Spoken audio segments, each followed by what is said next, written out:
Estamos de volta com Ver Mais nesta sexta-feira e nessa semana foi lembrado o Dia Mundial da Saúde Mental.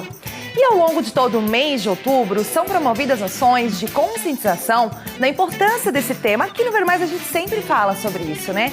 Adotar hábitos de vida saudáveis, entre eles uma melhor qualidade de vida pessoal e social.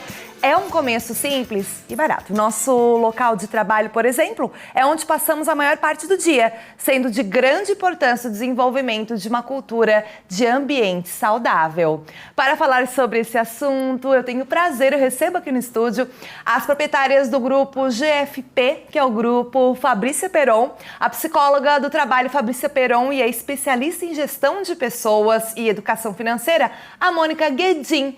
Boa tarde, sejam bem-vindas. Boa tarde, Gi. Boa tarde a todos que estão conosco. Tema bem importante. Estamos bem felizes de estar aqui. Não, é bem importante também, né, Fabrícia? A Fabrícia é sempre conosco nessa parte de psicologia, do trabalho, né? É como eu falei ali no começo, né? A gente passa boa parte do tempo no trabalho. Né? Então, a saúde mental dentro do ambiente organizacional é fundamental, né? Exatamente. Depois da pandemia, algumas empresas já entenderam, mas, infelizmente, algumas ainda não promovem ações de saúde mental dentro das empresas. Não só no mês de outubro, né, que é comemorado ali no dia 10 de outubro, o Dia Mundial da Saúde Mental, mas todos os meses são importantes, né? Ah, com certeza, né? A gente tem que falar sobre isso sempre, né? Exato. Eu aproveitei o gancho do dia 10, né, essa semana, mas para trazer a Fabrícia, que é a Mônica também, mas a gente está sempre falando sobre isso, né? Sim. Porque a saúde é bem-estar, até nós estávamos falando essa semana, né, que vai ser um tema de um encontro que vai ocorrer aqui em Criciúma, saúde, bem-estar, saúde mental, bem-estar, isso é fundamental hoje em dia, né, Mônica? Exatamente, e quando a gente olha para a saúde mental do colaborador, a gente olha também para os resultados da empresa. Sim. Né? Quando a gente promove ações voltadas ao bem-estar nesse sentido, nós conseguimos observar, inclusive até nos trabalhos que nós fazemos, um grande resultado dentro da empresa. Então é muito bacana também para esse sentido. Agora, quais são as principais dificuldades, né, que você falou ali? Tem algumas que já estão migrando já, né, para essa preocupação, para esse foco. E as que não estão focando nisso, quais são as principais dificuldades? Por que elas não estão entendendo que a saúde do trabalhador é tão fundamental? Na grande maioria das vezes, infelizmente, é pela questão financeira. Né? Então, a empresa investe muito em estrutura física, investe muito em inovação, mas esquece que quem vai movimentar os processos e ajudar essa empresa a entregar os resultados, como a Mônica disse, são as pessoas. Né? Então, se não é um ambiente que promove uma segurança psicológica, onde as pessoas conseguem ser criativas, conseguem realmente entregar o seu melhor, eles não vão ter resultados, infelizmente, né? É um investimento, né, Mônica? É um investimento, não é custo, né? Exatamente. Investimento que com certeza vai trazer, como você falou ali, os números depois do resultado, né, a produção, a produtividade, né? E o ânimo do colaborador, você vê, você sente, isso é fundamental, né? Exato. Agora, quais são os sinais, por exemplo, que devem ser observados que a saúde mental dos trabalhadores e o ambiente não está legal? Alteração de humor, né? Estresse, falta de concentração. Às vezes o profissional sempre foi bom, sempre foi produtivo e de repente ele teve uma queda muito brusca na produtividade dele. É importante entender o que está acontecendo na vida social dele também, né? Eu vou bem pelo lado humano e a Mônica vai pelo lado de números, né? Então é uma conta que fecha, uma acaba tendo que falta na outra. Nas empresas também precisa ter isso, né? Então precisa se entender que eu preciso dos números, eles são importantes, mas que eu também preciso entender que as pessoas, elas precisam ser desenvolvidas emocionalmente. Porque uma pessoa que não é desenvolvida emocionalmente, ela não consegue estar bem profissionalmente falando e entregar o resultado. E tem um porém também, que eu até vou questionar você, Fabrícia, que assim, ó, se uma pessoa não tá bem, não tá legal, pode acabar contaminando, entre aspas, o grupo. Isso ocorre realmente? Ocorre muito, né? O clima organizacional da empresa, né?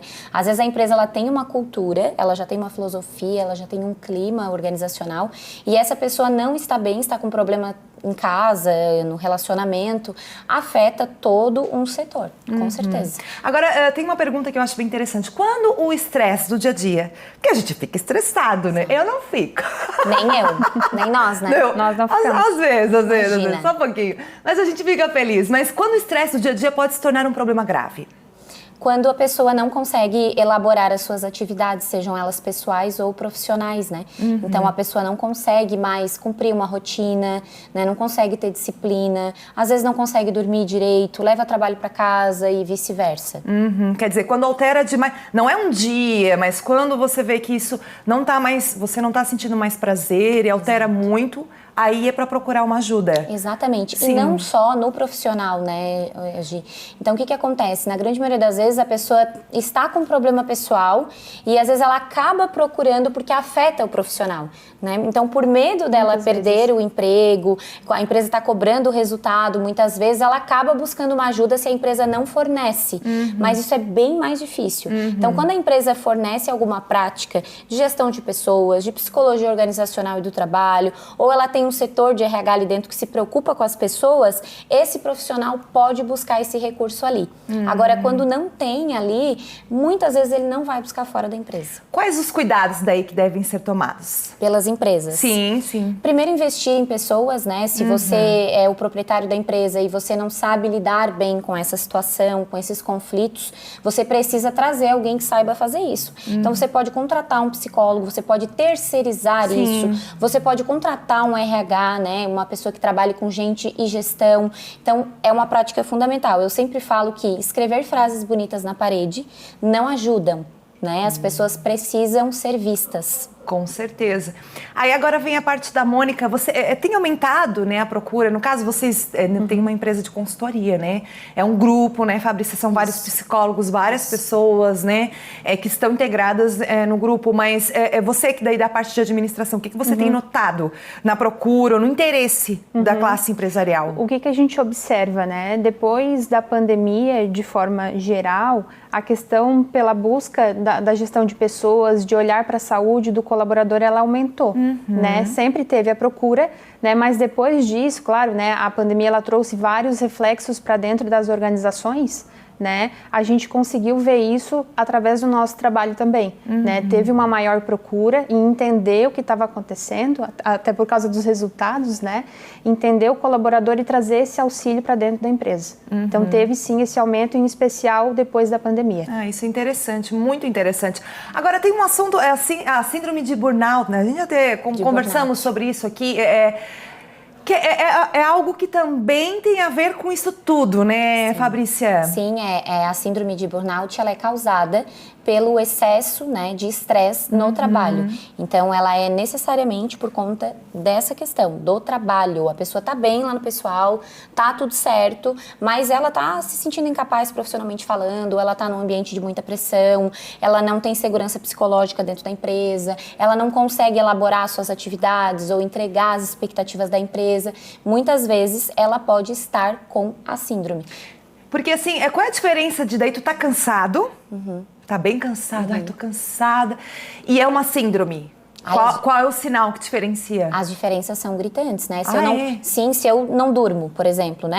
Tá prejudicando a qualidade do meu sono. Eu não consigo me concentrar. Eu tenho pensamentos depressivos muito fortes, né?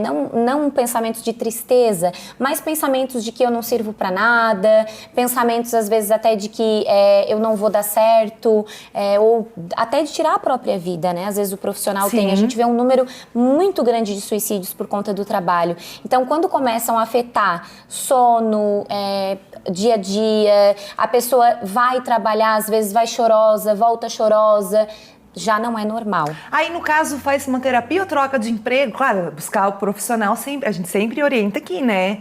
Às vezes não é o problema no emprego em si, é na pessoa, né, Exato. Fabrícia? Olha, nesse caso, tem que avaliar, né? Sim, Se é por claro. conta do ambiente que essa pessoa está inserida, né? Se às vezes é só um fator estressor, é algo que aconteceu, uma mudança que aconteceu naquela empresa e talvez a pessoa pode continuar ali, né? E se trabalhar para também saber lidar com esse momento de mudança da empresa. Então tem que avaliar caso por caso, assim, para saber realmente que caminho tomar. Mas a busca por um psicólogo, sempre. É sempre, gente. Sempre. É sempre. A gente sempre fala aqui. São tantos tipos de situações hoje que requerem essa ajuda profissional, Exato. né? E como vocês falaram, a pandemia veio acelerar ainda mais a importância de vocês, psicólogos, né? O pessoal que trabalha com isso, né? É muito importante.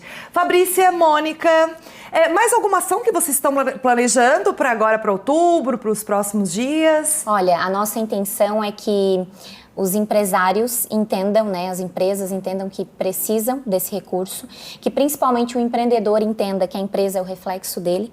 Então, emocionalmente falando, muitas vezes ele também não está bem para gerir aquela empresa, ele precisa olhar para isso. E na grande maioria, quando ele nos chama, né, Mônica, ele nos chama porque ele está tendo um grande prejuízo nos números. Aí a gente, através dos números, mostra que isso pode ser mudado através do desenvolvimento de pessoas. Fabrícia Peron, Mônica Guedin, muito obrigada. Bom fim de semana, muito obrigada, viu, por nos alertar aqui. Obrigada a todos. Também. E a gente vai encerrando por aqui mais uma semana. Que bom estar com você todos os dias, segunda a sexta-feira. O beijo é onde? No coração, aquele beijo bem especial. Segunda-feira tem mais. Semana que vem a gente tá lá na feira Casa Pronto. Vai ser demais, tá? Beijo, tchau, tchau.